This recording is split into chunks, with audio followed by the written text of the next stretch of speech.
हे guys, so ask me question session में एक person ने मुझसे पूछा that every year on the same date and in the same month she face certain things related to her relationship. मतलब उनके साथ same ही incident होते हैं उसी डेट और उसी मंथ में अपनी रिलेशनशिप से रिलेटेड, और हमेशा ही उनके साथ थोड़ा 2-3 साल से साइकिल चल रहा है। तो क्यों होता है सेम डेट पे सेम मंथ में ही क्यों होता है ये इश्यूज़?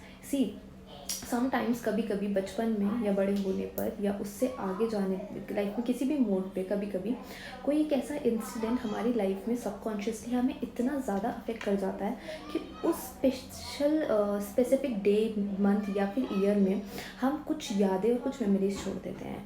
और जैसे ही वो टाइम रिपीटेडली सेम अगर अगेन मंथ नेक्स्ट ईयर में आता है, वो मंथ आता है, वो डेट आती है, सो वो feel same kind of anxiety. हम खुद ही वो एनजाइटी क्रिएट करने लग जाता है, हमारा ब्रेन खुद ही वो एनजाइटी क्रिएट करने लग जाता है, क्योंकि जो वो इंसिडेंट हुआ था उसका इम्पैक्ट शायद इतना ज़्यादा था हमारे ब्रेन पे that we are not able to overcome it, और हमने उसको हील बिल्कुल नहीं किया और उससे एकदम स्केप ले लिया।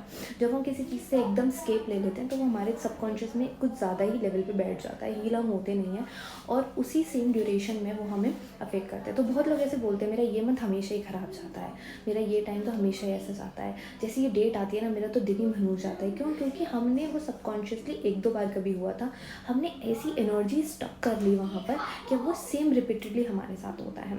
जैसे अगर मैं एक बहुत साइकोलॉजिकल इंसिडेंट बताऊँ, एक ये रिसर्च की गई है, एक गर्ल ने अपना ब्रदर लूज़ किया था किसी सैटरडे पर। तो वो अपने ब्रदर के साथ बहुत हैंग आउट किया करती थी सैटरडेज़ को, या एक मंथ था उस स्पेसिफिक मंथ में। तो जब भी वो टाइम आता था she used to feel anxious, no matter वो किसी मीटिंग में है, कोई काम कर रही हैं, कोई दोस्तों के साथ है, she literally used to feel a lot of anxiety in her life, और वो उनके साथ रिपीटेडली होता था। Then she consulted a psychologist after, और उन्होंने बताया कि उनको ये दिक्कत इस वजह से होती है क्योंकि वो अपने ब्रदर को बहुत प्यार करती थी, वो उनसे बहुत इमोशंस अटैच थे, और जब उन्होंने उनको खो दिया तो जो एनर्जी और जो वाइब्स उनके अंदर से वाइब्रेशंस रिलीज़ हुई, उन्होंने उस टाइम का और उनका हमेशा स्टक कर दिया। तो she is not able to enjoy that time और दैट मंथ और that day with anybody else.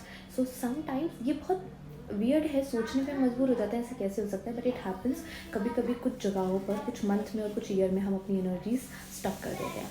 So how can we solve it? Just by acknowledging it, and then अपने आप को रिपीटेडली याद दिलाना कि अब ऐसा कुछ नहीं है, everything is fine, everything is okay, life is sorted. और जब हम अपने आप को ये दिखाते हैं, एस्केप ना ढूंढ के हील करते हैं, तो वो चीज़ भी अपने आप रिजॉल्व हो जाती है।